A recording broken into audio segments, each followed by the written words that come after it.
नमस्कार दोस्तों, success study Baloda YouTube channel में आपका स्वागत है। दोस्तों, आज हम आपके लिए लेकर आए हैं एक बहुत बड़ा धमाका। 12,000 रुपया प्रति वर्ष पाएँ, वो भी 4 वर्षों तक। आश्चर्य है ना? लेकिन ये हम कैसे पाएंगे, इसके लिए बने रहिए मेरे साथ वीडियो के अंत तक।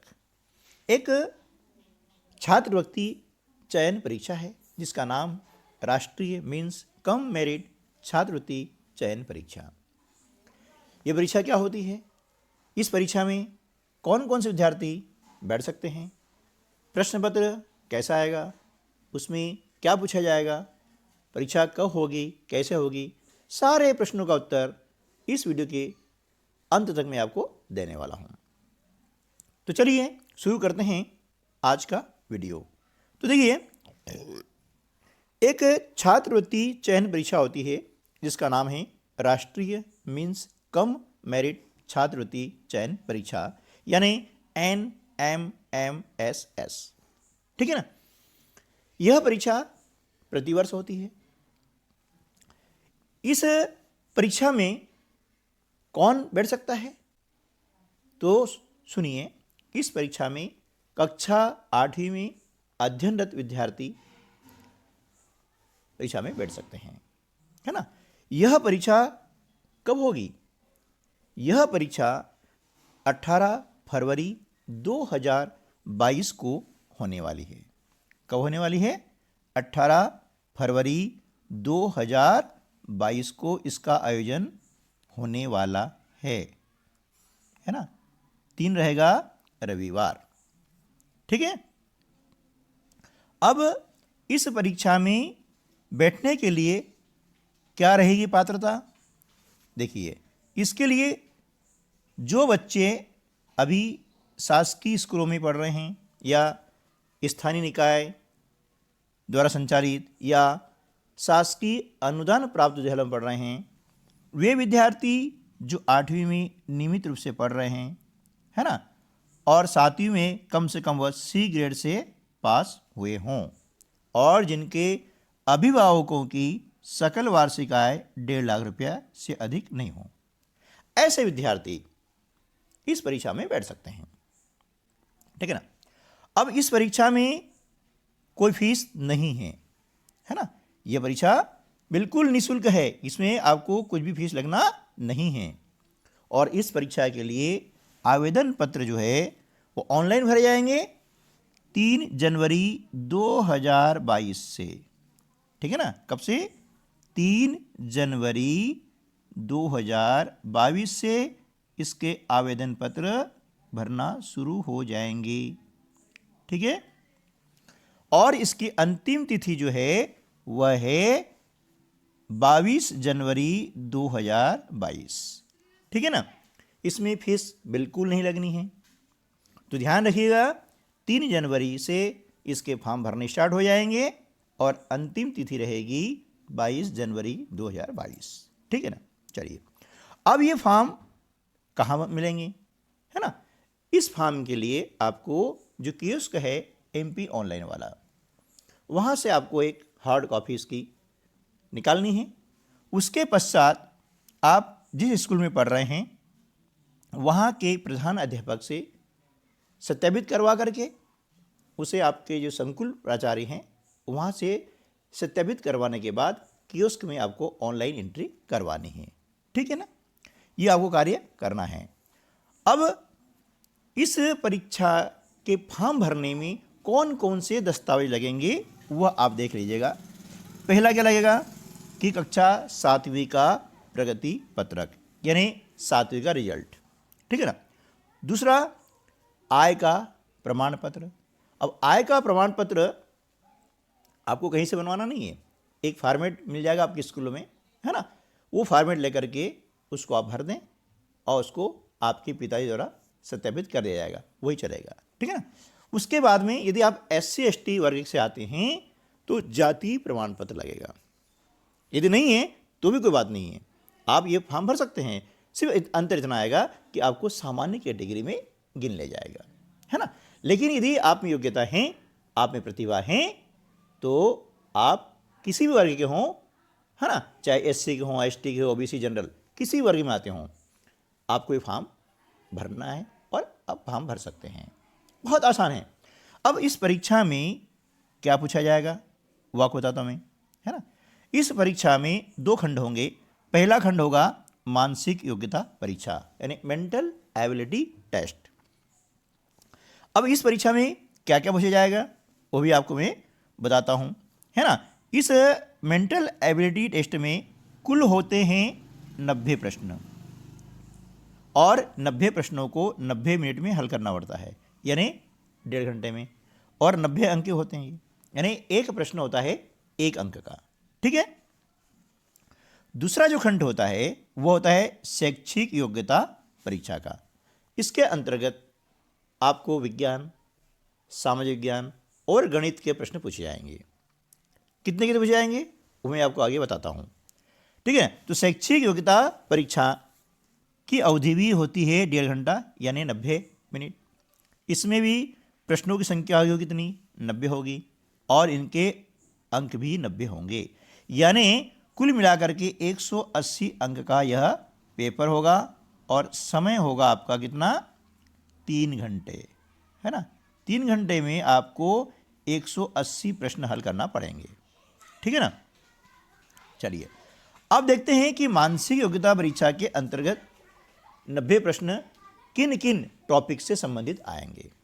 तो इसमें क्या होगा, समजातता, है ना, यानी समानता, ठीक है, वर्गीकरण, श्रृंखला आती है, सीरीज, आकृतियों से संबंधित प्रश्न आते हैं, है ना, छिपी हुई आकृतियों से संबंधित प्रश्न आते हैं, कोड और डिकोड, है ना, ये करना आता है। उसके बाद में खंड समुच्चय आता है, और पासा से संबंधित प्रश्न आते हैं, रिश्ते से, खून के जो रिश्ते होते हैं उससे संबंधित प्रश्न भी आते हैं। इस प्रकार से कम 12 टॉपिक पर आधारित प्रश्न ही पूछे जाते हैं, किसमें, मानसिक योग्यता परीक्षा में, ठीक है। और शैक्षिक योग्यता परीक्षा के अंतर्गत भी आपसे 90 प्रश्न पूछे जाएंगे। कितने, 90 प्रश्न। इनमें से 35 प्रश्न होंगे विज्ञान के, है ना। 35 प्रश्न किसके होंगे, ये होंगे विज्ञान के पूछे जाएंगे, है ना। और 35 ही प्रश्न पूछे जाएंगे आपको सामाजिक विज्ञान के, ठीक है ना। और 20 प्रश्न पूछे जाएंगे गणित विषय के। अब आप बोलेंगे कि सर ये प्रश्न कहाँ से आएंगे, इनका सिलेबस क्या है। तो देखिए, इस परीक्षा के लिए सिलेबस कोई निश्चित नहीं है, लेकिन कक्षा 6 से 8 तक, है ना, कक्षा 6 से 8 तक आपने जो विज्ञान, सामाजिक विज्ञान और गणित पढ़ा है ना, उस लेवल के प्रश्न आएंगे, उन टॉपिक पर आधारित प्रश्न आएंगे, ठीक है ना।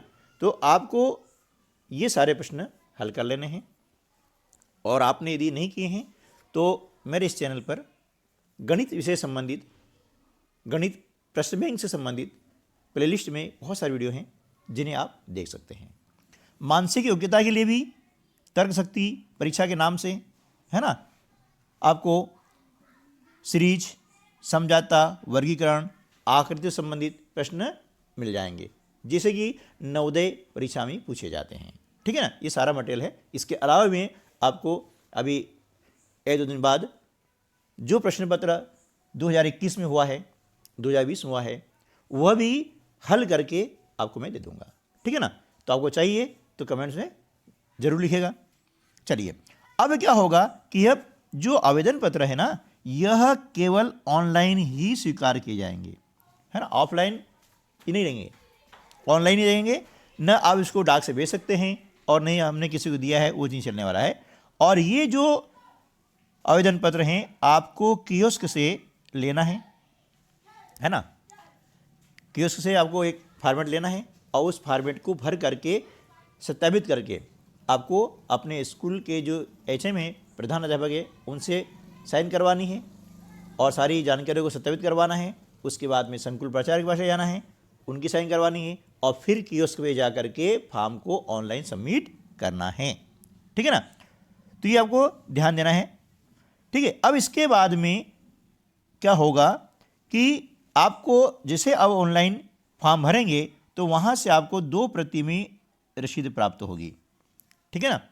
तो एक क्या करना है कि 1 प्रति तो आपको स्वयं रख लेनी है ना। 1 प्रति क्या करेंगे आप स्वयं अपने पास रख लें, और दूसरी प्रति जो है आपके आवेदन पत्र के साथ में लगा करके आपके संकुल प्राचार्य कार्यालय में आप जमा करवा दें, ठीक है ना। वहाँ से फिर जो है वो आगे प्रोसेस उसकी हो जाएगी।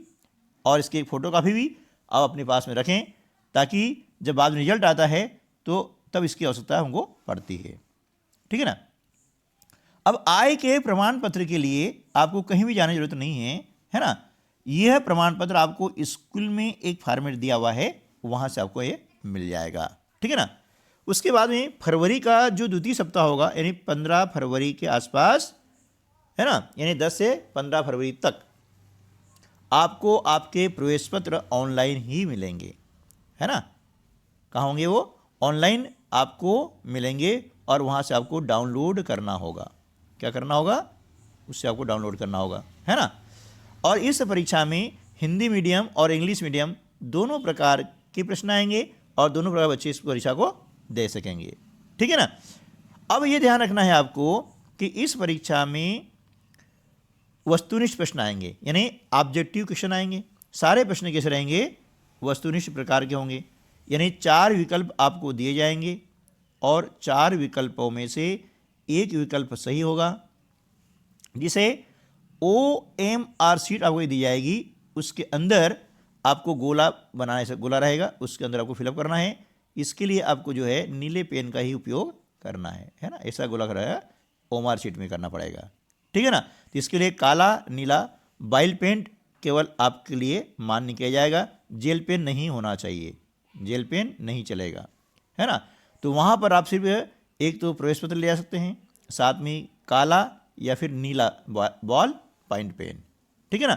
और उसी द्वारा ये जो सर्कल रहेंगे, उसे OMR शीट में जो विकल्प सही है उसको आपको फिलअप करना है ना।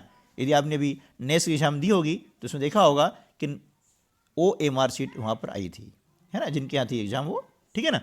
तो इस प्रकार से इस परीक्षा में आप बैठ करके आप 12,000 रुपया प्रति वर्ष, है ना, प्राप्त कर सकते हैं, और इन्हें प्राप्त करना बिल्कुल आसान है ना।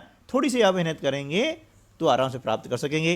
तो कक्षा 9वीं से लगा करके 12वीं तक आपको 12,000 रुपया प्रति वर्ष, है ना, प्रति वर्ष ये रखना है, आपको मिलने वाला है। उसके बाद में फिर आप 10th में जाएंगे तो वहाँ पर क्या होगा कि NTSE एग्ज़ाम होती है, उस एग्ज़ाम में भी आप अपियर हो सकते हैं, है ना, NTSE, ठीक है। तो ये भी इसको यदि आप क्वालिफाई कर लेते हैं तो आगे पढ़ने के लिए भी आपको स्कॉलरशिप शासन की ओर से दी जाती है, इसमें जाति बंधन नहीं है, ठीक दोस्तों। तो आज के वीडियो में बस इतना ही, मिलते हैं। और यदि आपकी कोई क्वेरी हो तो आप मुझे कमेंट बॉक्स में लिख सकते हैं, मैं आपके हर प्रश्न का उत्तर दूंगा। मिलते हैं अगले वीडियो में, तब तक के लिए नमस्कार, जय हिंद।